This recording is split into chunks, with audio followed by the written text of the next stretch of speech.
نبی کریم صلی الله علیه وسلم چې کله د دنیا نه تشریف یوړو نو پیغمبر علیه السلام په خپل ژوندۍ کې ښکاره څوک د خپل ځان په ځای خلیفه نو مقرر کړی خو بعضې حالات د نبی علیه السلام نه داسې ښکاره شوي وو چې هغې کې ښکاره د حضرت ابوبکر صدیق رضی الله عنه خلافت ته اشاره وه لکه په خپل جون باندې نبی علیه السلام چې کله بیمار شو نو په خپل جانماز او په خپل مصلی باندې د امامت لپاره حضرت ابوبکر صدیق مقرر کو دینه دا معلومیږي دې ته امامت صغرا وی وړه امامتي او د ملک مشره ته امامت کبرا وی لوی مشري نو چې په جمعات باندې په خپل مصلی غوړه مشري حضرت ابوبکر صدیق ته ورکړه دینه معلومیږي چې دغه مشر اغلوی مشره چې د مسلمانانو خلافت ته بادشاہی دا داغی صلاحیت او داغی قابل هم حضرت ابوبکر صدیق رضی اللہ عنہ دے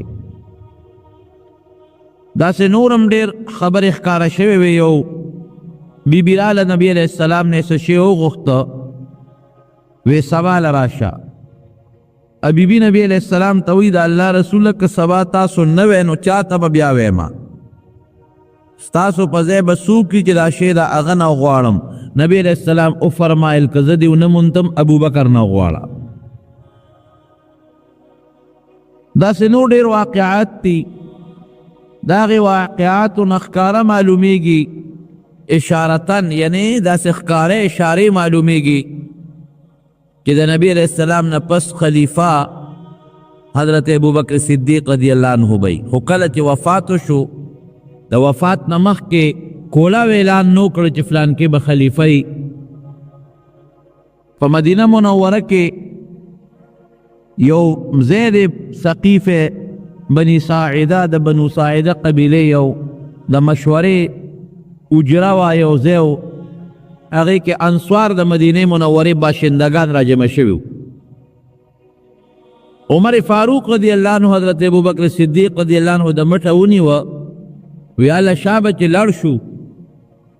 د مدینه خلق راغون شوی دی او ځان له مشر مقرری خلیفه مقرری ورشو سنت داسې یو خلیفه مقرر شي چې د خلکو نیخ وخت یا اختلاف پہ جوڑ شی نو اسنه د نبی علیہ السلام امت کے اللہ لوی اتفاق روستے لے او دا اتفاق پہ اختلاف بدل نشی او خونریزی شروع نشی دوالا پلار روانو یو صحابی والا مخل راغی وی سکوے وی تکم زین رالی وی شاب زر ورده او بنو ساعدہ قبیلہ کے فلان کی زی کے خلق جمع شوے دے او دا امیر انتخاب کے گور زر ورسے حضرت ابوبکر صدیق رضی اللہ عنہ حضرت عمر فاروق رضی اللہ عنہ دوارا ورغلل واقعی خلق جمع و دیر زیاد انصار دا مدینه منوری دو قوم و اوس و خزرج اغا جمع او یو صحابی حضرت سعد ابن عباد رضی اللہ عنہ دا خزرج قبیل سردار بیمار و طبع و کمبل ځان نه توکړي او اپکې په مینس کې ناستو د هغې اراده دا وه چې دې مونږ امیر مقرر کړو بهر کې د دواړو طرفونو تقریرونه وشو انصارو دا مطالبه کوله چې یاره وطن زمونږ دی کلی زمونږ دی پکار دی چې د نبی علیہ السلام خلیفه زمونږ نه حضرت ابوبکر صدیق رضی اللہ عنہ حضرت عمر فاروق رضی اللہ عنہ وی چې نه مونږ د پیغمبر علیہ السلام مرګري یو د هغه رشتہ داران یو مونږ وطن پریښی دی کلی مو ورسره پریښی دی او امت زمونږ په امامت متفق کیږي ګورې ستاسو نه بېشک د انصارو ډېر لوی فضیلت دی ځکه نبی علیہ السلام یو مقام کې فرمایلی و مکه مکرمه چې کله فتح شوه نو انصار لږ غمجن انصار د مدینې شریفې اوسیدونکي خلک وو یره وی نبی علیہ السلام خپل وطن فتح که اسې نه دلته ایثار نشي هجرت خو یې کړی خو د خپل وطن کې واپس ایثار نشي نبی علیہ السلام مبارک ته دا خبره رو رسېدله دا ټول انصار را جمع کړل وی تاسو داسې داسې وایې وی او وی قسم په الله که دا ټوله دنیا په یو طرف رواني انصار په بله لار رواني زه به د انصارو په لاره ځم او د نورو سره به نه ځم او زه که چرته هجرت الله نوی فرض کړی نو زه به مکه کې نوی پیدا زه به مدینه منوره کې پیدا وي خو الله د دې هجرت د برکت نه دلته کې دنیا ته راولېږلم او بیا مې هجرت وکړو تاسو له رالمه او ستاسو مثال خدا سے دی لکه په ډوډۍ کې په خوراک کې مالګه خلق بد زیاتیږي این سوارو تاسو به کمیږي لیکن هیڅ فکر چې ونه کوئ ستاسو مخکې نظر روانم زما او ستاسو ملاقات به د محشر په میدان په حوض کوثر کېږي واقعي د انصارو ډېر فضیلت حضرت ابوبکر صدیق رضی الله عنه بیان کړ خو هغې سره دا یره وه که انصارو کې دوه قومه دي ټول عمر یو بل سره اختلاف راغلی دی که د یو قوم سړی امیر کو بل به یې نه خوښوي که د بل مقرر کو بل به یې نه خوښوي او که د دې په اتفاق هم یو سړی امیر شي ممکن ده چې د بهر د باندې خلک یې خوښ نه کي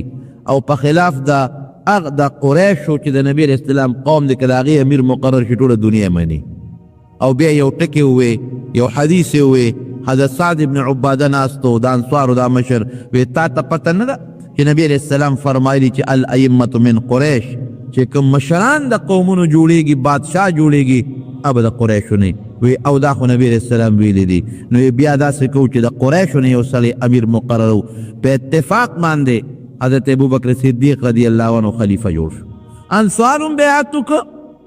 مهاجرین هم بیعت وکړه او حضرت ابوبکر صدیق رضی الله عنه راغی د نبی علیه السلام په منبر باندې تقریر هم وکړه او بیا بالاتفاق حضرت ابوبکر صدیق هغه د مسلمانانو مشر مقرر شو یو ټکی دلته راځي چې حضرت علی سے بیعت نو کړي هغه وروسته بیعت وکړه رضی الله عنه په بخاری شریف کې یو حدیث دی حضرت علی رضی الله عنه او د حضرت ابوبکر صدیق رضی الله عنه پټ ملاقات شو ابوبکر صدیق رضی الله عنه تپوس وکړه د حضرت علی صاحب نه وی تا بیعت ولې نه دی کړی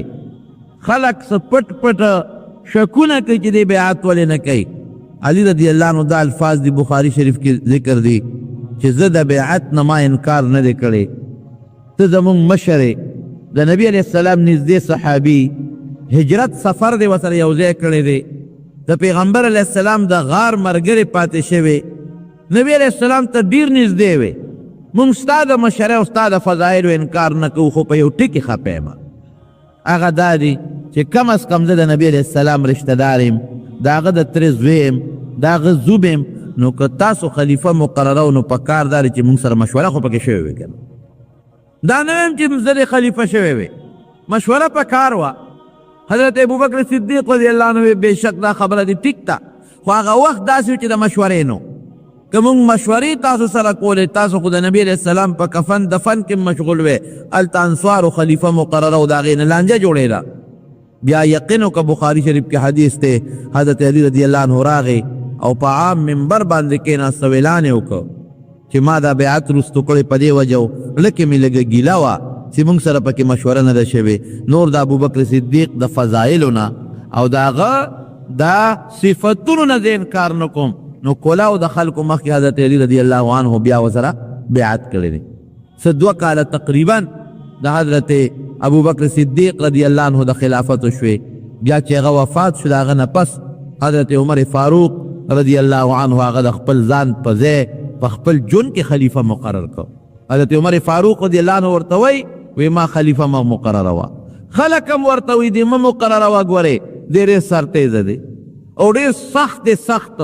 که دې خلیفه مقرر که ګورې دا ډېر سخت دی او خلکو ته بې ځایه تکلیفونه او عذابونه به ورکي حضرت ابوبکر صدیق وی په ده د خلافت بار نه دی راپروت دی که د خلافت بار یې په سر پرېوته د ده لا سختي به ختمه شي واقعي حضرت عمر فاروق رضی الله عنه خلیفه شو ډېر زبردست فتوحات وشو تقریبا 2 لکه مربع میل د دې پاکستان په لسچند او شلچند زیات علاقه د مسلمانانو په قبضه کې راله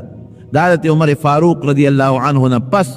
بیا دریم خلیفه حضرت عثمان ذوالنورین رضی الله عنه هغه خلیفه مقرر شو دریم خلیفه د لوی منقبت او د صفت خاوند دی او د نبی علیه السلام یوه لور په ده باندې واده و چې کله هغه وفات شوه دویمه لور یې ورته په نکاح کړه چې دویمه کله وفات شوه وی ارمان که زما درېیمه لور وې هغه به مې حضرت عثمان ته په نکاح کړې وه د ډېر لوی صفت خاوند و هغه بیا باغیانو شهید کو. د هغه نه پس حضرت علی رضی الله عنه چې دی د پیغمبر علیه السلام زوم دی او د نبی علیه السلام د تره زوی دی، هغه خلیفه مقرر شو. ماشوم تربیت ته د نبی کریم صلی الله علیه وسلم کړی دی. لاره کوټ او نابالغ او پلار نوم ابو طالب دی، هغه مسلمان نو، لیکن په یو دره کې نبی علیه السلام په مانځه ولاړو او حضرت علی رضی الله عنه ورسلام په مانځه ولاړ دی او پلار ابو طالب په لاره تیر شو. دی لږ ویرېده چې کله مونځ نه فارغ شو نو راویې غوښته بچې دې خوا راشه. څه دې کول؟ وی د تره زوی سره ولاړ یم نو چې دې څه وایي هغسې کوم نو. وی مه یارېږه، د تره دا زوی چې تا په کومه لاره بوځي په هغې ورسره ځه، دی به چرته هم تا په غلطه لاره بونه دي. تربیت یې ټول نبی علیه السلام کړی چې پیغمبر علیه السلام هجرت وکړ. د هجرت په موقع باندې پیغمبر علیه السلام هغه پردي امانتونه حضرت علی صاحب له ورکړل او په خپله بستره باندې ګورې دې پرېښوده، حالانکې هغه د ډېرې یرې بستره وه، ځکه چې ګیر چاپېره کافر ته وو او اراده دا وه چې سهار به پرې موږ حمله کوو. چې راغلل نبی علیه السلام نو حضرت علی صاحب په بستره ملاست دی، ملګری دې څه شو؟ ما ته پته نه لګي. چېرته لاړوې؟ په دې لاره وتلې بېګا د شپې نو. کوم خوا تللی دی زه نه یم خبر. دې یې بوته څه وخت یې لږ غوندې نظر بند کړی او بیا یې پرېښوده. شیر علی ورته وایي، شیر یو بهادر شخصیت ورته ویلې کېږي. شیر ورته وایي، بهادر شخصیت ورته وایي، اسد الله ورته وایي. اسد الله معنا د الله زمرې. او واقعي د خیبر په مقام کې نبی کریم صلی الله علیه وسلم حملې کولې، خیبر نه فتح کېده. وی فرمایل وی سار نه به دا جنډه هغه چاله ورکومه، هغه چاله چې هغه به الله ته هم خوښي او د ده به هم خدای خوښي. الله به د ده خوښي د الله به دې خوښي او د هغه په لاس باندې به الله سار خیبر فتح کوي. صحابه وایي چې دا به څه وکړي؟ ځکه چې دا جنډه چا ته ورکړی شو نو د نبي علیه السلام پیژنګویي د فتح به د هغه په لاس کېږي. او بل داسې سړی دی چې هغه سره به د الله مینې د ده به الله سره مینې. نو صحابه داسې مخکې تېرېدل د نبي علیه السلام. یو وی چې دا صفت به ما ته میلاویږي، جنډه به ماله راکوي. بل وی ماله. تپوس یې وکړو این علي بن ابي طالب، علي رضی الله عنه څه شو؟ یو صحابي ورته وی صاحب د هغه سترګې خوږ دي، بیمار دی. وی راویې بلې چې راویې غوښته، وی زما سترګې خوږ دي. نبي علیه السلام مبارک ورته خپلې لاړې په سترګو باندې تو کړلې. هغه ساعت یې سترګې جوړې شوې. وی دا جنډه والا ورځه پې. وی صاحب څه ورسره وکړم؟ وی تر هغې پورې ورځه چې دا علاقه فتح شوې نه یا دې اسلام نه قبول کړی، هغه خیبر رب العالمین د حضرت علی صاحب په لاس باندې فتح کړ. د نبي علیه السلام پیژنګویي وه. وی جنډه به هغه چاله ورکوم چې دا خیبر به فتح کېږي د هغه په لاس او د ده به الله سره مینې، د الله به ده سره مینې. دا ډېر لوی صفت دی. حضرت فاطمه رضی الله تعالی عنها چې کله پیغله شوه، لویو صحابه کرامو د هغې د نکاح خواهش ظاهر کړ چې دا د نبي علیه السلام کشره لور ده او د حضور پاک مبارک ورسره ډېر انتهایي محبت او مینه و، ټولو سره مینه و اولاد سره. خو فاطمه رضی الله عنها کشره وه، دې سره بې پناه محبت و، ډېره زیاته یې خوښه وه. نو نبي علیه السلام حضرت علی رضی الله عنه په خپله راوغوښته. وی ته ما ځان سره لوی کړې، زما د تره زوی، ما داسې دی لکه اولاد غوندې تا ته فاطمه په نکاح کوم. هغه کشره لور چې چا سره ډېر محبت او مینه وه، هغې حضرت علی رضی الله عنه ته په خپله په نکاح کړه. او دا لوی صفت دی چې نبي علیه السلام په خپلو لاسو مبارکو باندې ونیوله او د خپل خاوند علي صاحب کور ته یې بوتلل. او بیا به ګورې بار بار سهار وختي چې به نبي علیه السلام مانځله ته تهجد وخت کې ندي کور ته به ورغې، دی به یې مانځله پاسول، اواز به یې ورکړه، مانځله به یې پاسول. کله به که د دواړو په منځ کې څه خبره راله، پیغمبر علیه السلام مبارک په خپله به ورغې. حدیث پاک کې راځي یو ځل نبي علیه السلام کور ته ورننوت، فاطمه رضی الله عنها یوازې ناسته وه، ژړلې. وی ولې؟ وی تره زوی را سره جګړه وکړه علي. وی څه شو؟ وی بس جګړه وکړه او بار لار ووته. نبی علیه السلام چې بهر راووت، تپوس یې وکړه چا ورته وي هغه د جومات د دیوال خوا کې سوري باندې په خاورو پروت دی. چې نبي علیه السلام ورغې، د دیوال سوري ته په خاورو د پاسه ملاستو علي صاحب. پیغمبر علیه السلام مبارک د خاورې سندلې، وی قم ابا تراب، ای خاورو والا پاسه، ای خاورو والا پاسه، خاورې ته وسندلې. دوی ما ته به نن نه پس ابو تراب وایې، خاورو والا. هغه انسان چې په هغه خاورې پرتې وي، ځکه دا د حضور پاک مبارک د خولې الفاظ دي. او فرمایي چې کله به نبي علیه السلام راغی، مونږ به کوشش کوو چې پاسو، وی مه پاسئ. زما او د فاطمه میانس کې به کېناستو د نبی علیہ السلام خپه مبارکه زما خېټې سره به جنګېدله ډېر انتهایی بې پناه مینه او ډېر محبت د نبی کریم صلی الله علیه وسلم ورسره و حتی کې دومره مینه دونه محبت د حضرت فاطمه رضی الله عنها سره چې یو ځل یې وفرمایل وی فاطمه سیدة نساء اهل الجنه فاطمه رضی الله عنها د جنتیانو د ښځو سرداره بی جنت کې چې کومې ښځې وي د هغې سرداره به فاطمه رضی الله عنها یعنې یوازې جنت ته تلل نه دي جنت کې سرداري یې ده او د فاطمه رضی الله عنها بچي حسن او حسین دا سیده شباب اهل الجنه دا د جنتیانو چې کم ځوانان په دنیا کې په ځوانۍ کې مړه دي او جنت ته دي جنت کې خو ټول خلک ځوانان دي خو چې کم الکان په ځوانۍ کې مړه دي او جنتیان دي جنت ته تللي دي د هغې سرداران چې دي نو هغه به حضرت حسن او حضرت حسین بی نو د نبی علیہ السلام دا بے پناه او ډیر زیات محبتو د حضرت علی رضی الله عنه سره انتهایی محبت او مشورې به ورسره کولې جهادونو کې به ځان سره شریکاو او ځان سره نږدې به ګرځاو او تر څو چې د واده نه وکړی نو د پیغمبر علیه السلام سره اوسېده نو د حضرت عثمان رضی الله عنه نه پس بیا حضرت علی رضی الله عنه هغه د مسلمانانو خلیفه شو د علی رضی الله عنه نه پس د علی صاحب او د معاویه رضی الله عنه منځ کې یو څه لږ اختلاف راغلی او څه خپل منځ کې څه جګړې شوې وې هغه خو ډېره اوږده قصه د هغه درته نه وایم خو د حضرت علی رضی الله عنه د وفات نه پس بیا د معاویه رضی الله عنه او د حسن رضی الله عنه منځ کې جوړه وشوه حالانکه د حضرت معاویه صاحب رضی الله عنه او د علی رضی الله عنه منځ کې جګړې وې خو چې وفات شو نو بیا خلافت خلقو حضرت حسن رضی الله عنه له ورکړه نو د یو صلح وکړه او جوړه وکړه او معاویه صاحب سره وی داسې به وکړو شپږ میاشتې به بادشاهي د حضرت حسن رضی الله عنه سره او شپږ میاشتې پس به بادشاهي حضرت معاویه صاحب ته حواله شي په دې به د مسلمانانو منځ کې جوړ وشي حالانکه ډېر لوی اختلاف و نیم صحابه یو طرف ته نیم بل طرف ته او پیغمبر علیه السلام یو پیشنګویي کړې وه یو مقام کې داسې ماشوم و ان ابني هذا سید زما دا بچی سردار دی په حسن یې لاس کېښوده دی خو ماشوم لعل الله يصلح به بين فئتين عظیمتين من المسلمین وی الله به د دې حسن په لاس د مسلمانانو د دوو لویو ډلو په منځ کې جوړه راولي د مسلمانانو د دوو لویو ډلو په منځ کې به الله د ده په لاس جوړه راولي واقعي همغسې وشوه د علی رضی الله عنه او د معاویه صاحب په منځ کې ډېر لوی اختلاف و لوی جګړې شوې وې د علي صاحب د وفات نه پس صلح الله را د په لاس باندې راوستله شپږ میاشتې د خلافت وکړو او د ده د وفات نه پس بیا حضرت معاویه رضی الله عنه بالاتفاق د مسلمانانو خلافت لاس کې واغشت حضرت حسن کله پیدا شوی دی علي صاحب نه پس دی بادشاه شو دی د هجرت په دریم کال چې نبی علیہ السلام کله مدینه منورې ته هجرت وکړو نو په دریم کال باندې د رمضان په میاشت کې دی پیدا شو نبی علیہ السلام چې کله خبر شو نو فوراً د فاطمه رضی الله عنها کره ورغی وی ماشوم مال راولې هغې ورته روچت کنوسی دی د لور زوی دی روچت یې که ورته حضور پاک مبارک ورته لومبې په غوږ کې بانګ ووی او یو کجوره یې راواغېشته په خپله خوله مبارکه کې وچوپله او هغه کجوره چې خپله خوله کې وچوپله هغه یې راواغېسته د حضرت حسن په خوله کې کېښوده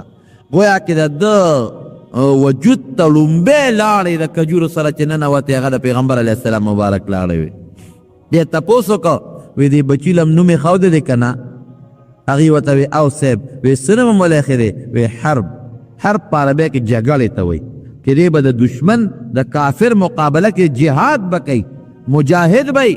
نبی علیه السلام وفرمایل نه حرب نوم بوله نه ایږدو نوم ورته زه ایږدم دله ما حسن نوم کېښود حسن معنا ډېر ښکلی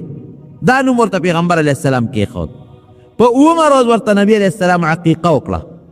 عام مسلمان چې کله بچی پیدا شي نو په اومه روز هغه له عقیقه پکاري یو څو کار په اومه روز پکاري یو دا چې نوم به ولې ایږدي په اومه روز نوم کېښودل مقرر الپکاري خشته نوم چې کوم اسلامي نومي لکه ګوره پیغمبر علیه السلام وله څونه ښکلي نوم کېښود حسن معنا ډېر ښکلی د پیغمبر علیه السلام د خپلو بچو نومونه د یو زوی نوم یې ابراهیم و د نیکه نوم یې د پیغمبر نو د پیغمبر نوم کېښودل پکاري د بل زوی نوم یې قاسم و محمد قاسم، صرف قاسم. قاسم مانا قسمت کون کے، تقسیم کون کے. دبل بچینوں میں طیب و طیب مانا پاک. دبل بچینوں میں طاہر و طاہر مانا پاک. خشتخ کلی نمون نبی علیہ السلام خپلو بچو لے خودیو اخو ما شمالی کے ملدی او وسیله نوم کې خود حسن ډیر ښکلی. نو په اومه ورځ به یو نوم ایږدی بچي لا، نوم چېرته د صحابي نوم کېده یا د پیغمبر نوم کېده او یا هغه نوم کېده چې د هغې ښایسته ښکلې معنا وي. دویم به وله سر خری ګورې، که الیکي کې جینۍ وي په اومه ورځ به وله سر خری. موږ پښتانه ورته سرکلی وایو. او چې بیا سر وله وخری نو د سر د ویښتو برابر سپین زر به د الله په نوم خیرات کې. اوس دې زمانه کې خو سپین زر نی، اخو پخوا به د سپینو زرو سکه به او روپۍ به وې، نو 100 روپۍ 50 روپۍ خیراتي چاله ورکه. دریم عقیقه به وله وکړې. عقیقه خو اصل کې دې ته وي چې سر وله وخورئ، خو عقیقه مونږ دغې خیرات ته وایو. نو که هلکي نو 2 ګډان یا 2 چیلي هغه عمر والا چې قرباني پې کېږي هغه ذبح کا، حلال کا، خیرات کا. روجي پکې چې که داسې خیرات کې خووی په خلکو خورې، غوښې په خلکو تقسیمې. او که جینۍ وي یو ګډ یا یو چیلې، اکه د چا وس نه کېږي نو مختصر خیرات وکړه چې څه دې وس کېږي. دا خو د وس خبره ده، وس دې نه کېږي نو لږې روجي پخې کا، اسې 1 کیلو غوښه راوړه، ښوروا پکې واچوه چې ته په فقیرانو مسکینانو خو په خپله هم خوړی شي، په مالدارو هم خوړی شي. دې کې د مالدار او د غریب فرق نشته. د حقیقي غوښه مالدار غریب دواړو له ورکولی شي، پې خوړی شي. دا اسلامي طریقه ده. خو د وس خبره ده، که وس دې رسي هلک له 2 ګډان یا 2 چیلي او جینۍ له 1 ګډ او چیلي، که وس نه کېږي چرګوټې لږ غوندې خیرات وکړه، معمولي غوندې. اوس د دې حقیقي فایده څه ده؟ نبی علیہ السلام مبارک فرمایي دا انسان دا ماشوم چې لوی شي نو خامخا په ماشوم بیماری راځي. چې دا حقیقه وشي او دا وینه توی شوه، دې تویېدو سره د دې ماشوم کې څومره بیماری دی هغه ته رب العالمین ختمې کړي. دونه فایده شي پکې. اوس زموږ پښتانه په بچو هر قسمه تاوان کوي. ګوره په سکول یې موږ څونه تاوان کوو، سکول ته چې بوځو، په جامو یې څونه تاوان کوو، په سنت یې څونه تاوان کوي. سنت چې د ماشومانو کېږي دمې خلک راولي صاحب او وي سي آرونه وي جلاګان. خو د سنت نه پس چې کله د بچي واده وي په واده والا څونه تاوان کوي. نو په دې عقیقه دا خرچه ولې زموږ خلک نه کوي. زموږ پښتانه دې سیس کې لږه نیمګړتیا کوي. پنجاب والا خلک داسې نه کوي، هغې حقیقه پوره کوي. ما ته پته ده زموږ پښتانه بیا په واده تاوان کوي، په سنت تاوان کوي، په ختم والا تاوان کوي. لیکن د دې حقیقي تاوان ته خلکو زړه نه کېږي. حالانکې فایده ډېره ډېره ده. په واده هېڅ خیرات مه کوه، مختصر ولیمه وکړه، په ختم لږ خیرات وکړه. لیکن د حقیقي دې کې فایده دومره ده چې ستا په دې ماشوم څومره بیماری راځي، د دغې وینې تویېدو سره ته هغه بیماری رب العالمین ختمې کړي. ښه زمونږ اوس شیطان خو شته که نه، زمونږ خلکو ته شیطان یو بل شی ښولی دی. حاجي صاحب وایي 9 توکي یو ځای کا، 9 توکي سي لږه خو پکې چاڼه وي بونګړي، یو 10-12 دانې پکې د لوبیا وي، او څه پکې صاحب هر ور واچوي، څه پکې جوار یو ځای کې، غنم پکې یو ځای کې، وربشې پکې واچوي، او صاحب وې خوټ کوي. کټوې دیشکې په اورې ښودي. هلکه دا 9 توکي دا د ښځو خپل کتاب دی. نه قرآن کې دا شته، نه حدیثو کې دا شته، نه چې د یو امام خبره ده، نه د یو بزرګ خبره ده، نه د یو عالم د خولې خبره ده. دا ځان له د ښځو خپل کتاب د قسم قسم لوبې خو زموږ د زنانو هم شروع کړي دي که نه. دا پکې د ملک بابا الوا ده، څوک پکې دا بیلې پیسې غونډوي، کوڅه په کوڅه به ګرځي الوا ته چې د ښځو ړو شي که نه. دا چل جوړ کړي، کوڅه په کوڅه 4 انې و 3 روپۍ او 2 روپۍ به غواړي ماشومان د ملک بابا الوا پخو. ښه ګرځي به کوڅه په کوڅه، باران نه کېږي، پیسې غونډو چې باران وشي. پیسې سره غونډی سوال سره کوي، خو چې څه د وسه دې کېږي د 10 روپو الوا په سوجي راوړه پخه که خیراتي که نه، خدای به باران وکړي. چې بیا باران تېر شو دا بندول هم غواړي که نه، نو بیا کوڅه په کوڅه ګرځي، سوال وله شروع کړي. عجیبه رواجونه موږ شروع کړي دي. نو صاحب دغه کټوی او دیشکې کې ارهر او غنم او وربشې او څه بلا پکې نور هم واچوي. 9 توکي یو ځای کې لږ غوندې پکې هغه ماشومانو لکه اکثر مونږ ګورو که نه، موږ هم به ماشومان واړو چې چېرته به دا ښوروا غوندې وي خړه شانتې پکې دغه توکي موکي پراته وي، نو هغه چڼه او باګړي به هم ترې غونډ کړل، باقي له به ملته ورکړه. په هغې څوک څه کوي؟ جوار څوک څه کوي چې خوري، یا وربشې څوک څه کوي چې خوري، یا غنم څوک څه کوي چې ته یو خوټ کوي چې خوري. هغه واړه واړه ته ماشومان هغه د لوبیا دانې او د چڼې دانې را غونډې کړي، باقي له دیکه ورکړي، هغه ښکته وغورځئ. دا رسم دی رونو، دا رواج دی، هیڅ حقیقت د دې نشته. که په دغه پیسو باندې ته لاړې او د بازار نه دې نیم کیلو غوښه راوړه، ښوروا دې پکې وکړه، په خپله دې مو خوړه، په بچو دې مو خوړه او غریبانو له دې مو ورکړه، څه فایده خو بیا روزي که نه. یو چرګوټی دی حلال که ذبحه دې کړه، یو وس دې کېږي چیلې یا ګډ دې ذبحه که، نو فایده شته. نو نبی کریم صلی الله علیه وسلم دغه عقیقه وله وکړله او بیا سر به وله وخورئ، نوم به وله کېدې. دا عقیقه د حضرت حسن رضی الله عنه.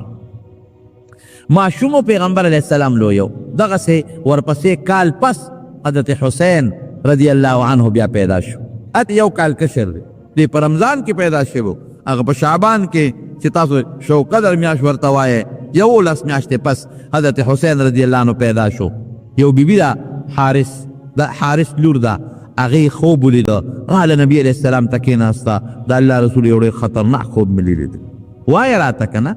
وی نیشم بیانولی، ډېر د هیبت خوب. وی وایه خیر تعبیر به وباسو. وی خوب مې ده ولیده چې صیف ستا د وجود نه یو ټوکړه را پرې شوه او زما دې غېږ کې را پرېوته، ستا د وجود نه ټوټه را پرې شوې ده او زما غېږ کې چا راوغورځوله. داسې خطرناک خوب مې ولید. حضور پاک مبارک ورته مسکی شو، وی دا خو ډېر ښایسته خوب دی. وی زما د وجود ټوکړه ده، دا معنا چې زما د لور فاطمې بچی به پیدا کېږي، اب ستا غېږ کې راغورځېږي، ته به خدمت کې، ته به دایي، ته به تربیت کې. دا خو ډېر ښایسته خوب دی. او چې کله حضرت حسین رضی الله عنه پیدا شو، هغسې پیغمبر علیه السلام ورغې، په غوږ کې ورته بانګ ووې او هغه ګوټي وله ورکړه، کجوره په خوله مبارکه کې وچوپله، هغې د هغه په خوله کې کېښودله او په 9مه ورځ باندې د هغه عقیقه وکړه. وی نوم هم وله څه کېښود؟ هغه زوړ نوم یې وله یې چې کوم حسن له حرب نوم وله کېښود. وی نه دا نوم مې نه دی خوښ، وی د حسین نوم کېښودل پکار. حسن ډېر ښکلی، حسین تصغیر ورته مونږ وایو، دا خشتوکې چې مونږ پښتو کې وایو، دې معنا ده د تصغیر معنا خشتوکې، خوشرنګه. عجیبه اتفاق و، د پیغمبر علیه السلام سره دواړه په شکل کې یو شانتي و، خو د دې نامه نه پورته د پیغمبر علیه السلام سره حسن یو شانتي و. یعنې د نوم نه پورته چې د پیغمبر علیه السلام لاسونه، مخ مبارک، سترګې مبارکې، غوږونه او مخ، دا د حسن ورسره یو شانتي و. او د نامه د لاندې خپې، چال، تلل، ګوتې، دا ورسره د حضرت حسین رضی الله عنه یو شانتي. دواړه ورسره په نیمه کې ورسره یو شانتي و، په نیمه کې ورسره بل یو شانتي و. او تاسو یقینو کې تاریخ لیکي چې نبی کریم صلی الله علیه وسلم به د ورځې روزانه یو ځل فاطمې رضی الله عنها کره خامخا ته کور یې نږدې و او تپوس به یې کو، وی زما هغه بچي څه شو مالې راولې. او کله چې به دا دواړه ولاړو، یو صحابي فرمایي نبی علیه السلام حضرت حسن او حسین را روانو دواړه، وی چې نبی علیه السلام وکتل نو پیغمبر علیه السلام ورته کېناسته او لاسونه یې ورته داسې خواره کړل، وی دواړو را منډې کړه، پیغمبر علیه السلام ته ورته غاړه وتل. یو صحابي فرمایي وی قسم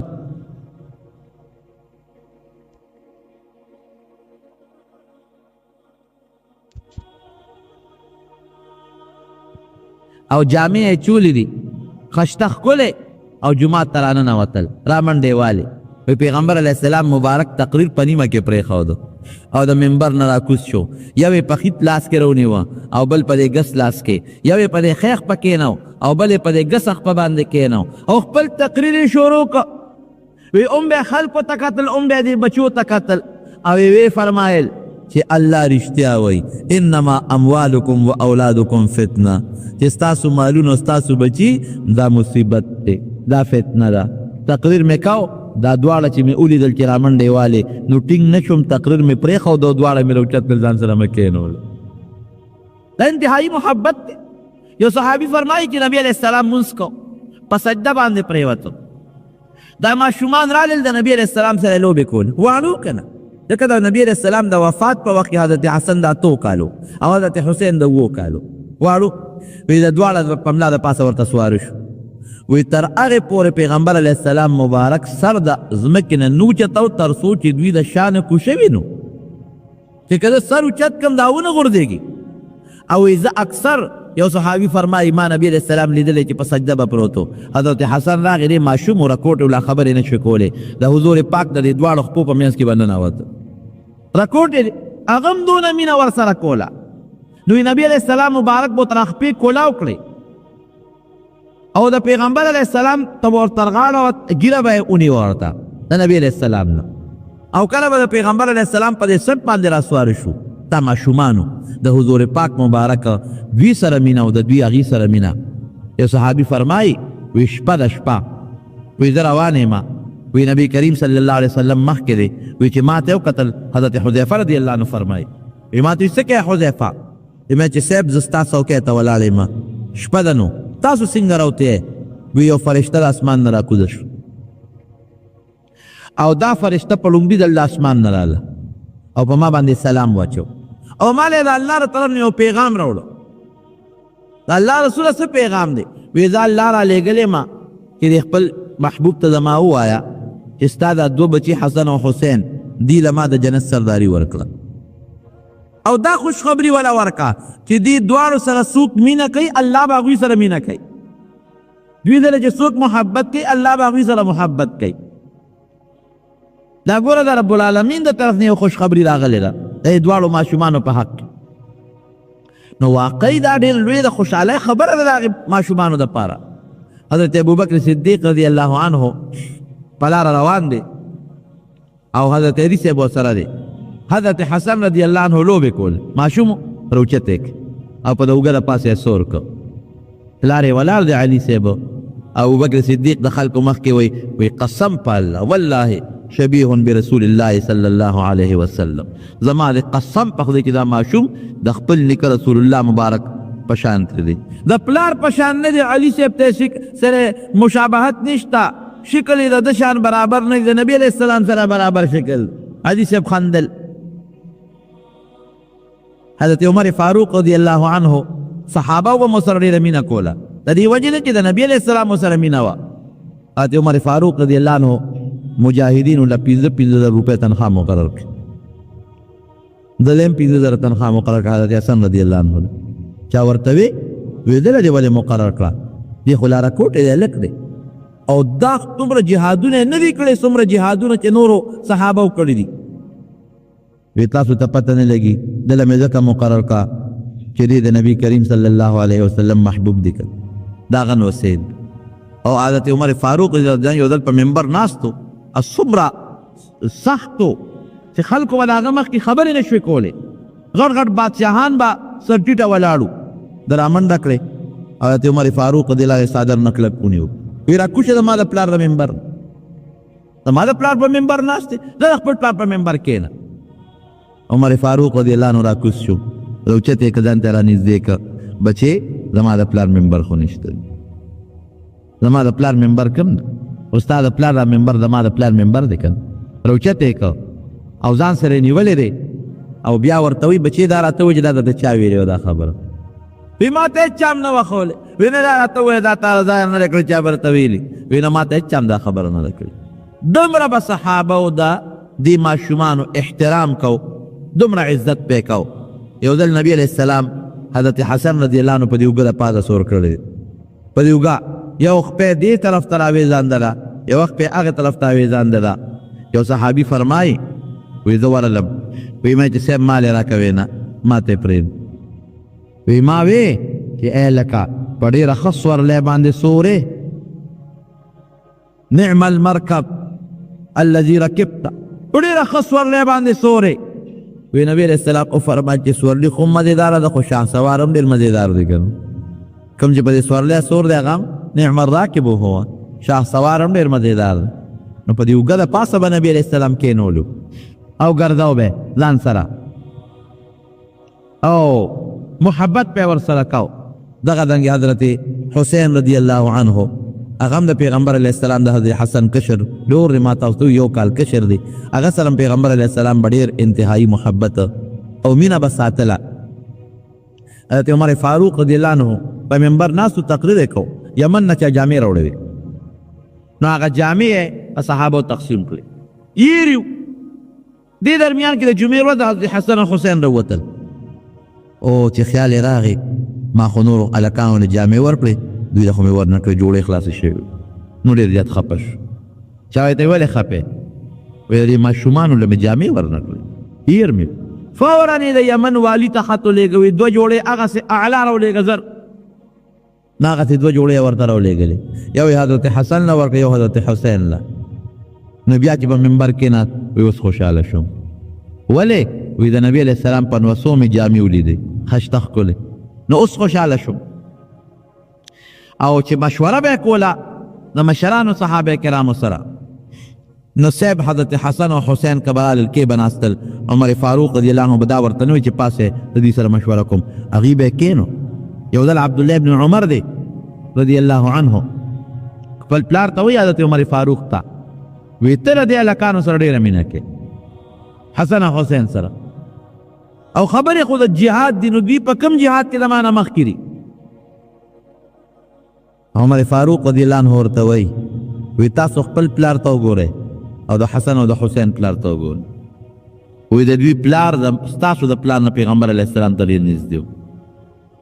او دوی ستاسو نه نبي علیه السلام ته ډېر نږدې و. نو بچې د پیغمبر علیه السلام د خوښۍ د وجې نه دوی سره زه ډېره زیاته مینه او محبت کوم. سخا پکې دومره ډېره وه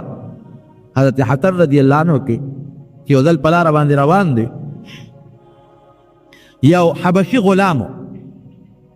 هغې حبشي غلام سره تور غلامو سپی و، نو د حبشي غلام هغه ډوډۍ نه به یو نوړی خپلې خولې ته اچوله او یو نوړی به یې راغېسته سپي له به یې ورکوله، بیا به یې نوړی ماته کړه خوله کې به یې واچوله، بله نوړی به یې سپي له ورکوله. نو نیمه ډوډۍ په خپله وخوړه او نیمه سپي وخوړه. حضرت حسن رضی الله عنه چې راغی ورنږدې شو، وی هلکه دا سپی د شړه نه چې ډوډۍ یې پې نیمه خلاصه کړه، نه دې څه وکړل، دا به دې شړلی و که نه، ځان ته دې درولو، نیمه دې خپله وخوړه، نیمه یې دې سپي له ورکړه. حبشي غلام ورته وایي وی څنګه چې زه د الله بنده یم، د الله مخلوق یم، دا هم د الله مخلوق، زه م اوږې وم او دا هم اوږې دی. نو ما ته دا خبره ډېره بده ښکاره شوه چې زه خو د خپل ځان په دې ډوډۍ موړ کړم او د الله دا مخلوق اوږې دی، داسې اوږې پرېږدم. وی دا باغ د وی ته څوک یې؟ وی د ابان ابن عثمان غلام یم، د حضرت عثمان رضی الله عنه د زوی غلام یم. وی دا باغ د چا دی؟ وی دا هم د هغه دی. وی دلته لږ ودرېږه زه راځم. لاړه د حضرت عثمان رضی الله عنه هغه زوی د ابان له، وی ستا فلانکي ځای کې چې کوم باغ دی هغه باغ خرڅی نه چې دنې واله، او ستا د هغه باغ یو غلام دی یو تور حبشي، دا دواړه را باندې خرڅ کړه. وی ډېره ښه ده، جوړه یې ورسره وکړه، باغ یې هم ترې واخېسته او غلام یې هم ترې واخېسته، کاغذ یې ورسره ولیکه چې راغی هغه باغ ته، هغه تور غلام هغسې ولاړ دی، سپی ورسره دی. هلکه وی ستا دا باغ ما واخېسته، ستا د مالک نو ته مې واخېسته.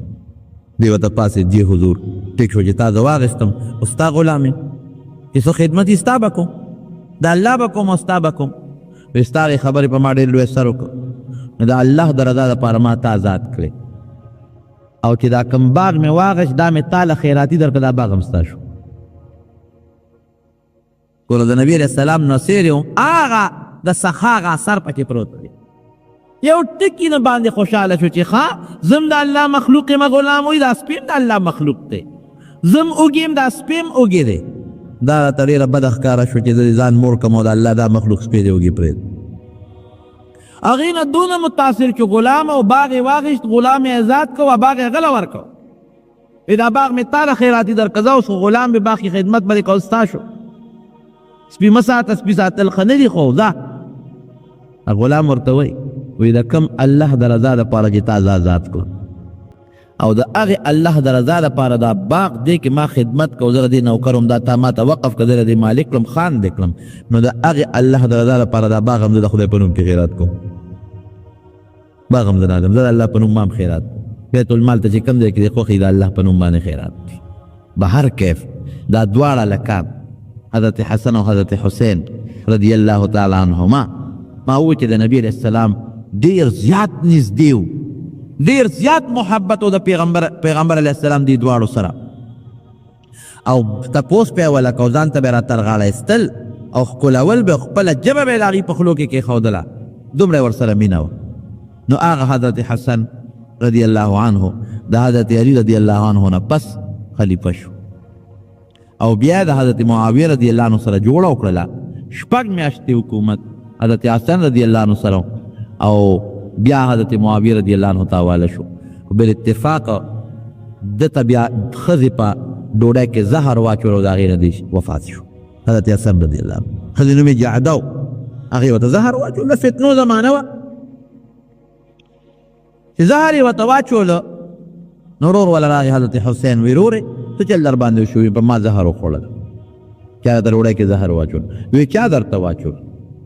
وی ته به پیسو کې که نوم یې درته وښیم وی زه به یې مړ کړم هر چا چې راته زهر اچولي وی ګوره نوم درته نه ښیم چې ما ته چا زهر اچولي ګوره په خپل ژوند یې نوم وانه غوښت وی ځکه وی که دا زما په چا شک دی او ده ماله په یقین کې زهر را کړي نو لوی خدای پیشه او دی پیشه او که زما په شکي زهر یې نه را کړی نو ستا د وجلو اثرات نشته خپلې ښځې ورته زهر اچولو چاته یې غږ ونه کړه چې ما ته دې زهر اچولی دی چې کله بیا وفات شو نو د وفات کېدو نه مخکې وصیت وکړه خپل لور ته وایي داسې وکړه چې حضرت عایشې رضی الله عنها نه تپوس وکړه زما د زړه د ارمان دی چې د خپل بابا د نبي علیه السلام د خپو سره خوا کې د دفن شو خو کوټه د عایشې صدیقې ده د هغې نه ته معلومات وکړه نو که ماله ځای راکوي لږ غوندې نو چې د پکې دفن شو نو لاړ د عایشې صدیقې نه اجازت وغوښت هغې ولې اجازت ورکړی ډېره ښه ده نو ورور ته وایي ورورې ګور یو خبره بیا هم کوم وی دا خو زه جمدېم نو ماله اجازت راکړه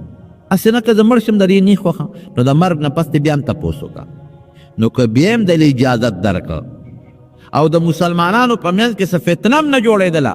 نو ما د نبي علیه السلام سره خوا کې د خپل بابا سره خوا کې دفن کړه او که له څه فتنه جوړېدله یا د هغې زړه نو بیا مې د خپلې مور خپو ته ښخی د حضرت فاطمې رضی الله عنها د مدینې منورې په قبرستان کې نو چې ساعت یې وتله وفات شو نو هغه لاړ نو بیا د عایشې صدیقې رضی الله عنها نه تپوس وکړه هغې وی بلکل ما مخکې مو اجازت درکړی دی اوس هم درکو وروړی دلته کې دفن کې خو د مدینې چې کوم والي و په هغه وخت کې مروان ډېر ظالم سړی مخکې ښه سړی و خو د دې ولایت نه پس بیا د ډېر لوی ظلمونه کړي دي هغه پرې راضي نه هغه وی نه د نبي علیه السلام خوا کې به دې نه دفن کېږي لویه جګړه ترې جوړېدله نو بیا حضرت حسین رضی الله عنه او د صحابو په مشوره باندې د فاطمې رضی الله عنها خپو ته هغې سره خوا کې ورته قبر وکنو او دې په هغې کې بیا دفن شو حضرت حسن رضی الله عنه او جنازه حضرت سعید ابن العاص رضی الله عنه کې دا عشره و مبشره کې دی هغه لس صحابه کرام چې پیغمبر علیه السلام په جون باندې د په یو مجلس کې د جنتي نوم اغشتی چې فلان کې به جنت کې یو پکې د نوم اغشتلی شوی نو به هر کیف هغه په جنازه وکړله او د مدینې منورې مشهور قبرستان دی جنت البقیع ورته وایي په هغې کې اوس هم دفن دی هغې کې قبر د حضرت حسن رضی الله عنه ورور چې د حضرت حسین رضی الله عنه هغه بیا په کوفه کې وفات دی د هغه متعلق واقعه خو لږه اوږده ده انشاءالله کوشش به وکړو چې په آینده جمعه کې د هغه متعلق واقعه درته ووایو ځکه د حسن صاحب رضی الله عنه نه پس حضرت معاویه رضی الله عنه بیا بالاتفاق خلیفه شو او د معاویه رضی الله عنه نه پس بیا یزید ته بادشاهي حواله شوې وه هغه بادشاه او یزید د بادشاه په دوران کې حضرت حسین رضی الله عنه مشهوره واقعه ده د کربلا په میدان کې بیا شهید شوی دی او په کوفه کې د هغه قبر د عراق ښار کې نو دغه واقعه انشاءالله ممکن ده یا آینده جمعه درته بیان الله جون راکړه خو به هر کیف دا د نبي علیه السلام او د هغه د صحابه کرامو د خلافت سره مختصره غوندې خبره مې درته وکړه د دې راتلونکې میاشتې د عاشورې سره د دې تعلق دی اوس زموږ مسلمانان یو کار کوي او هغه دا ده چې د عاشورې په دې میاشت کې بعضې خلک غم کوي او غم په دې وجه کوي چې یاره په دې کې حضرت حسین رضی الله عنه شهید شوی دی هغه وفات شوی دی پخوا زموږ په دې وطن کې به هم خلکو دا چا به هغه شګلولې غونډه اوس خو هغه رواجونه ختم شو موږ ماشومانو ما ته یاد دي او چا به هغه ډنډی منډی د شپې ویشتلې او چې هغه غانونه به یې کول چا په کوټو د پاسه هغه خانکونه ډبوله دغه ټول رسمونه دغه ټول رواجونه شریعت کې د هغې هېڅ قسمه څه اجازت نشته خو شکر دی رب العالمین ختم کړل لیکن دا بعضې خلک چې غمرازي کوي ټیک ده یو مسلمان چې وفات شي او هغه درته رایاد چې ستا په زړه کې یو غم راغی غیر اختیاري طور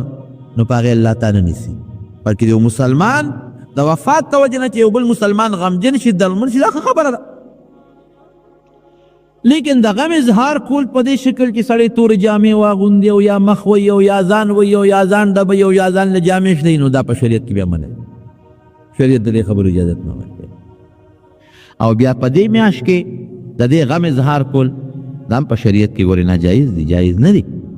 قطعا دا جایز نه دي. دا عاشورې دا ورځ دا سپېره ورځ نه ده.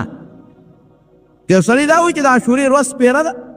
ولې ځکه دې کې د حضرت حسین رضی الله عنه شهید شو. تاسو نه تپوس دا کوم چې د جمعې په شپه یو انسان وفات شي یا شهید شي، نو دا سړی بختوري و که د جمعې دا شپه سپېره وي؟ تاسو نه تپوس کوم، سړی بختوري. روجې میاشت کې چې یو سړی وفات شو یا پکې شهید شو، دا سړی بختور دی که دا میاشت سپېره ده؟ دا سړی بختور دی. د لوی اختر په ورځ باندې یو سړی وفات شو، دا به نه چې او دا ورځ سپېره ده، ولې دا لوی عالم پکې وفات شو، دا ورځ سپېره ده، دا لوی بزرګ پکې وفات شو. نه، دا بزرګ بختور دی چې دا مبارکه ورځ ول الله ورکړو. دارنګې د عاشورې میاشت بختوره میاشت ده. د عاشورې دا 10مه ورځ دا بختوره ورځ ده، ځکه حضرت حسین رضی الله عنه چې د نبی علیہ السلام مبارک نوسیر جلیل القدر شخصیت ته، د حضور پاک مبارک محبوب بچی دی، هغه له پکې رب العالمین شهادت ورکړه. شهادت خو ډېره لویه مرتبه ده، د شهید خو ډېره لویه رتبه وي،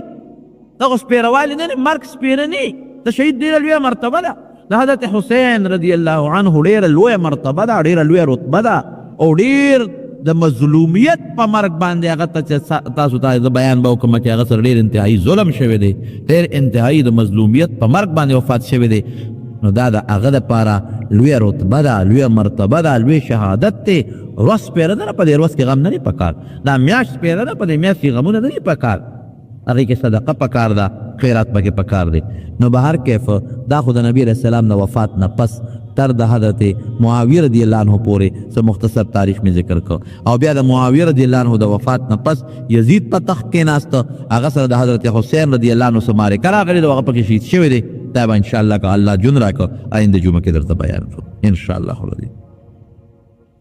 دا پټکی دا شمله څونه پرېښودل پکار دي، نو هر څومره چې وي دې کې څه حد نشته، خو البته د دې املا د نیمه پورې علما لیکي پکار ده چې سړی پرېږدي، لیکن که د هغې نه اوږده وي، ډېره اوږده خو نه پکار، اسراف دي، که هغې نه لنډه وي نو دې کې څه پروا نشته دی.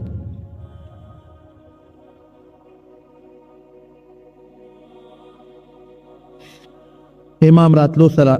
قبلې ته ودرېږي او تکبیر شروع کړي. د نبي علیه السلام طریقه به دا وه چې امام به کله تکبیر اقامت شروع کړ او اقامت بخلاص شو، نو نبی علیہ السلام مبارک بخی طرف ته مقتل او ګس طرف ته به مقتل، आवाज به وکړه سووا صفوفکم، صفونه برابر کې، یو بل سره نږدې ودرېږئ، اعتدلوا برابر شئ، دا आवाज به کو. تر دې حده پورې چې حضرت عمر فاروق رضی الله عنه به د مصلي نه وروسته شو، صفونو میانځ کې به ګرځېده چې کوم سړی به وروسته مخکې به کوي مخکې چا. نو دا پکار دا سنت طریقه ده، کی طرف ته आवाज پکار ده چې الله مبخه صفونه نیغ کې، صفونه برابر کې، د اسلامي طریقه ده. او بلکې حدیث کې دا شری نبی علیہ السلام فرمایي الا تصون صفوفکم، صفونه برابر کې، که صفونه مو برابر نه کړ نو الله به ستاسو مخونه زړونه کاږي کی. مونږ خلک د صف د برابري بالکل خیال نه ساتو، یو بل د مټه به نیو ځان ته به نږدې کو، اوس خو کسور د مټه دی ونیو چې لا نږدې جګړه در سره کوي، وایي ما دې دیکه راکړه. نه دی کې جګړه کول نه دي پکار، یو بل سره نږدې ودرېدل پکار دي، صفونو کې فاصله پرېښودل نه دي پکار. باقي حدیث کې راځي چې صفونو میان کې فاصله پاتې شي شیطان راځي دی کې ودرېږي، نو شیطان خو اصل ته نه خلاصېږي، خدا د فساد دپاره راځي، مونځ کې نقصان دې پیدا کوي. نبی علیہ السلام به قوما سجده او جلسه کې باقاعده ښه پورا احتیاط کو، جلسه قوما سجده دا به تقریبا برابر، جو رکوع چې وکړې نو پاسه دومره ودرېږه چې څومره تا رکوع کړې ده، دا سنت طریقه ده. که دومره نه ودرېږي نو کم از کم لا خو به نیغې، او کم لا دې نیغه نه کړه او نیغ لاړې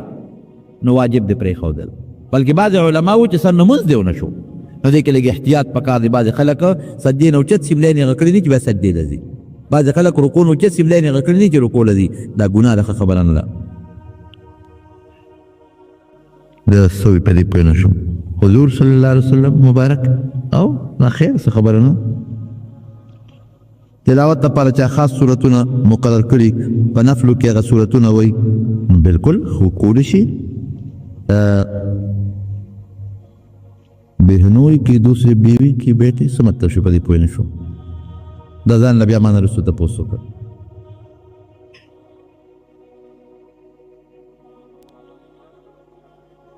جناب هر ګناه برته الله په توبه وبخي، پردې مال درته الله په توبه نه بخي. چا مال چې وهلی هغه به هغه له ورکوې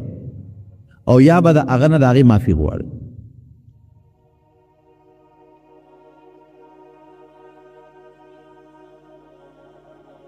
د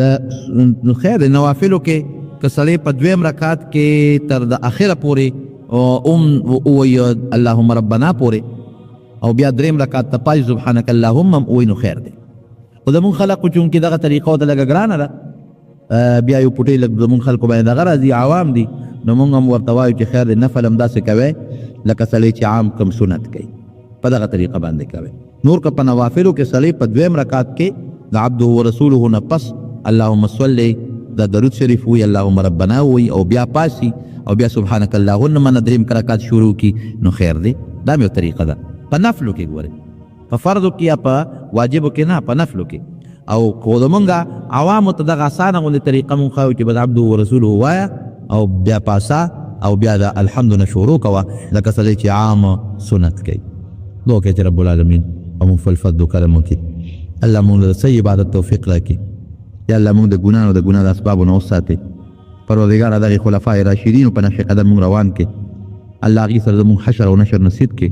دعا کوي بعضې بیماران دي الله وله شفا ورکړي، که څوک قرضداران الله یې د قرضونو نه خلاص کړي، الله یې زموږ حلال رزق نصیب کړي، د حرامو نه دې الله محفوظ وساتي، الله موږ د فتنو نه وساتي. الله که د چا میاس کې روانې دښمنۍ طرفګرۍ دي وله پر هغو بدلې کړي. څومره مردګان چې وفات دي دعا کوي چې الله مغفرت نصیب کړي او الله زموږ نه راضي شي. یا الله ته زمونږ نه راضي شي، الله موږ د دنیا او د آخر د غمونو نه وساتي، الله دنیا او آخر کې د خپل قهر او د خپل غضب نه محفوظ کړي. تم حاجیان صاحبان چې حج ته تللي دي او څوک راغلي دي څوک پاتې دي هغې دې الله په خیر او رسول کړي، الله د ټولو قبول شوي حج سره د عمرو سره طوافونو نه نصیب وګرځولی کړي. اخر وخت کې د الله زموږ په خولې دا کلمه نصیب کړي چې لا اله الا الله محمد رسول